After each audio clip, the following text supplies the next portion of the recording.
What is going on, guys? The Commandante. Welcome to another video on the channel today. In today's video, we're going to talk about that Unidad conspiracy DLC, the 3 new missions that were added into Media Luna yesterday. Before we get started, if you do enjoy this video, consider leaving me a like, subscribing if you're new to my channel, and turning on post notifications so you never miss Ghost Recon content over on the channel. So the first thing that does have to be clarified is that these missions will only unlock for Season Pass owners as well as those who have played the beta and the full game Ghost Recon before March 31st. So if you haven't played the beta or you haven't played the full game before the 31st of March, this content should be locked for you guys. So let me know if you guys managed to unlock the content any other way or if you managed to sneak by those 2 prerequisites. So I'm a Season Pass owner. I went to my Xbox menu, downloaded the Unidad conspiracy missions right there. Very small, no bigger than some of the other DLC that we've seen in Ghost Recon, and I was good to go. It's also available for free on Uplay, again, if you have passed those 2 prerequisites, so you could download it for free off Uplay if you choose to. Make sure the content does get downloaded, and upon starting up Ghost Recon, you're going to see that the content is available. So the Unidad conspiracy missions are available in the northern province of Media Luna. It's only 3 missions, so I will be spoiling these missions for you guys, by the way, in this video. So if you don't want to do spoilers, go download the content for yourself and go play the game. But I wanted to talk about these 3 missions and what I think of this DLC, because it's a different type of DLC. It's not a cosmetic pack that they have planned. This actually brought new content into Ghost Recon that kept players playing for a little bit longer. Now, unfortunately, I ran through these missions in about a half an hour. You guys could probably do it a little bit faster. I was a little bit disappointed to see that the first 2 missions took maybe 5-10 minutes, if that. But I did have fun interrogating the Unidad captain, as well as escorting the target and interrogate him as well, to get some new intel about Ghost Recon in Media Luna. So those 2 missions, unfortunately, while they were quick, I did have a good time, which is the most important thing. But the 3rd mission, I was very happy to find out that that Unidad base was very well defended, and the Unidad weren't going to let me inside their base, which was probably the most fortified Unidad base I've seen to date by playing the game, so that was fun. They weren't going to let me go in there without a fight. Now, unfortunately, just like every other boss fight, every other mission in which you have to take down a target, the target can be taken down in 1 headshot or a simple melee, which I did in the video, so kind of took the fun out of it. But on the one hand, it was nice to have this mission be a little bit more of a challenge, but on the other hand, at the end of the day, it was still only an extra 30 minutes of content, which in the grand scheme of things isn't going to keep people playing over the long term. But if Ubisoft can bring more of these DLC missions into the game, we could have something here until PvP drops. Now, they could do something with the Rebels. We can have some more missions regarding Bowman. I do want to find out more about her in general, but it is worth mentioning that these DLC Unidad conspiracy missions were planned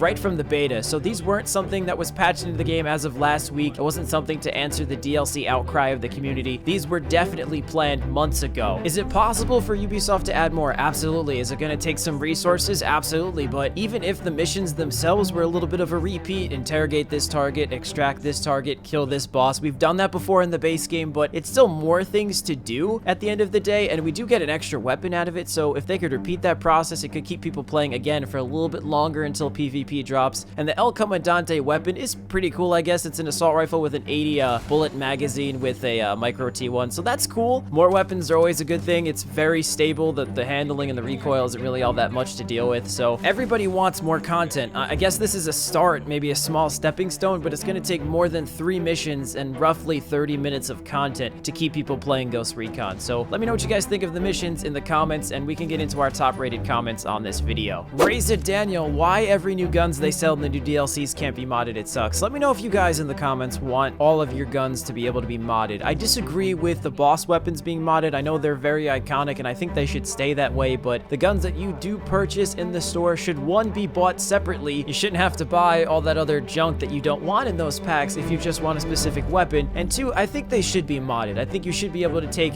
some attachments off, at the very least put an optic on it. I know in the Division pack you guys were very excited about the assault rifle, but you couldn't do anything with a suppressor as well as an optic, so that kind of sucks. Bro, I'm sorry, I'm not even going to try to pronounce your name. Why PvP though? This game was purposely made for 4-player co-op. This is no Division, this is no Rainbow Six. This is an intellectual property by itself that is built and advertised as a 1 to 4-player co-op game. Do you think PvP is going to be good? It's going to be tacked on. It's going to be a gimmick for those who enjoy PvP to bring more people into the game, but only for the PvP experience. It may pull off a massive, just sort of a mess up in the meta in PvE because they want to balance something in PvP and possibly ruin some of the decent weapons. I get it. I just want all of you guys to know that I am personally pro PvP. I do want PvP in Ghost Recon because I do want to experience more elements of the game. I don't want the experience to stop in the campaign, and I know that might be asking for a little bit too much, but I think the first thing we have to understand is that PvP was an afterthought. PvP was not launched with the base game, so it is being developed post-launch, which is definitely something to consider, and I don't think it's going to be great when it comes out. I think it's going to need a lot of work, and I think they're going to have to do a lot of patches and updates to make it as good as I think it could be. And if it's done correctly, I think it's going to drag a lot of new players in, which you have addressed is not a bad thing. But the one thing I think Ghost Recon needs really, like, desperately right now is more replayability. And if we do get some more DLC missions like the Unidad Conspiracy, that is awesome. I think they definitely need to add more of those. But the other answer to that question is PvP. As far as balancing goes, I don't think they're going to touch PvE. There's no reason to touch it because it's not an RPG, number one, so stats aren't really all that important to begin with. And number two, you're killing AI, so your statistics and the balancing from introducing PvP in PvE isn't going to make a difference since the AI really can't complain and go whine on the forums about OP weapons. So I think PvP, of course, feel free to disagree, guys. Let me know in the comments. It is a good thing. I want people to experience two sides of Ghost Recon. I want people to come back to the game, breathe a nice breath of fresh air into the game. I don't want people to hang up the towel after the campaign is over. You can play it a certain amount of times, but I just want a little bit more Ghost Recon in my life is all. So thank you guys so much for watching. If you do have a question or a comment, please leave it down below and I might feature it in the next video. I love you guys. Thank you so much for the support recently. Road to 20K. I'll see you guys on the next video.